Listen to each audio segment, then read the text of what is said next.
Chapter 1 Introduction Parichaya Page number 1 Language Language as a matter of common knowledge. It is the medium of communication through which we express our emotions, ideas, feelings and thoughts with our fellow people.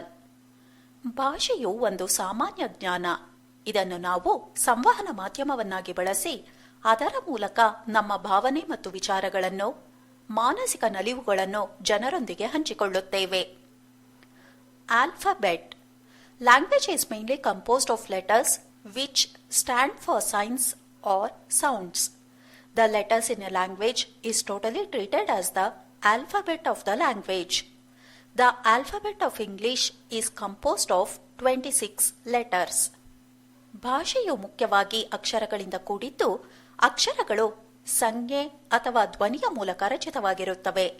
ಒಟ್ಟಾರೆಯಾಗಿ ಅಕ್ಷರಗಳನ್ನು ವರ್ಣಮಾಲೆ ಎಂದು ಕರೆಯುತ್ತೇವೆ. English ಭಾಷೆಯಲ್ಲಿ 26 ವರ್ಣಮಾಲೆಗಳಿವೆ. Capital letters ಇಲ್ಲಿ A ಇಂದ Z ವರೆಗೆ English capital ಅಕ್ಷರಗಳನ್ನು ತೋರಿಸಲಾಗಿದೆ. ಸ್ಮಾಲ್ ಲೆಟರ್ಸ್ ಇಲ್ಲಿ ಇಂಗ್ಲಿಷ್ ವರ್ಣಮಾಲೆಯ ಎ ಇಂದ ಝೆಡ್ ವರೆಗಿನ ಅಕ್ಷರಗಳನ್ನು ಸ್ಮಾಲ್ ಲೆಟರ್ಸ್ ಅಲ್ಲಿ ತೋರಿಸಲಾಗಿದೆ. 1. Division of the alphabet. The alphabet of English is divided into 2 classes. English ವರ್ಣಮಾಲೆಯನ್ನು 2 ವಿಧಗಳಲ್ಲಿ ವಿಂಗಡಿಸಲಾಗಿದೆ. ಆಲ್ಫಾಬೆಟ್ ನಂಬರ್ 1 ಓವಲ್ಸ್ ಸ್ವರಗಳು, ನಂಬರ್ 2 ಕಾನ್ಸೊನೆಂಟ್ಸ್ ವ್ಯಂಜನಗಳು. 2 ಓವಲ್ಸ್ ಸ್ವರಗಳು. The 5 letters like A, E, I, O, U are known as the vowels in English. We cannot write even a single word without using a vowel. English ಭಾಷೆಯಲ್ಲಿ 5 ಸ್ವರಗಳಿವೆ. ಅವು A, E, I, O, U. ಈ 5 ಸ್ವರಗಳಲ್ಲಿ ಯಾವುದಾದರೊಂದು ಸ್ವರವಿಲ್ಲದಿದ್ದರೆ ಒಂದೂ ಶಬ್ದವನ್ನು ಬರೆಯಲಿಕ್ಕಾಗುವುದಿಲ್ಲ. 3.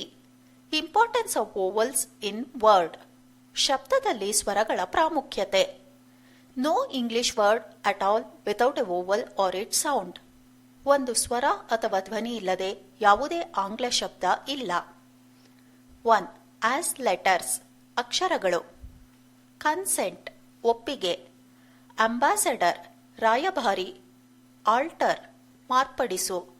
ಬಿಟರ್ ಕಹಿ. ಬಂಪರ್ ಸಮೃದ್ಧ. 2. Some English words that contain all the 5 vowels. ಎಲ್ಲ 5 ಸ್ವರಗಳನ್ನು ಹೊಂದಿರುವ ಇಂಗ್ಲಿಷ್ ಶಬ್ದಗಳು. ಬಿಹೇವಿಯರ್ ವರ್ತನೆ. ಏರೋನಾಟಿಕಲ್ ವೈಮಾನಿಕ. ಜಸ್ಟಿಕ್ಯುಲೇಷನ್ ಭಾವಾಭಿನಯ. ಎನ್ಕರೇಜಿಂಗ್ ಪ್ರೋತ್ಸಾಹ. 3. ಆಸ್ ಸೌಂಡ್ ಧ್ವನಿಯಾಗಿ. ಸ್ಕೈ ಆಕಾಶ. ಬೈ ಕೊಂಡುಕೊಳ್ಳು. ಶೈ ನಾಚಿಕೆ ಪಡು. ಮೈ ನನ್ನ. 3. ಕಾನ್ಸೊನಾಂಟ್ಸ್ ವ್ಯಂಜನಗಳು. The remaining 21 letters of the alphabet are known as consonants in English. They are B, C, D, F, G, H, J, K, L, M, N, P, Q, R, S, T, V, W, X, Y, Z.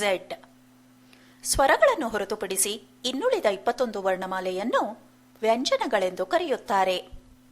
4. Word. A word is a basic element of a language.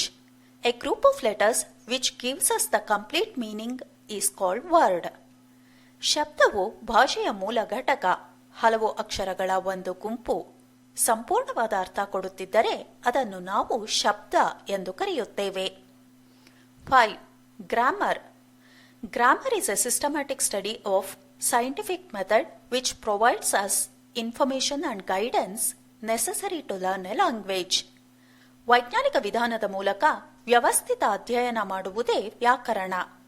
ಇದು ನಮಗೆ ಭಾಷೆಯ ಬಗ್ಗೆ ಮಾಹಿತಿ ಮತ್ತು ಮಾರ್ಗದರ್ಶನವನ್ನು ಒದಗಿಸುತ್ತದೆ.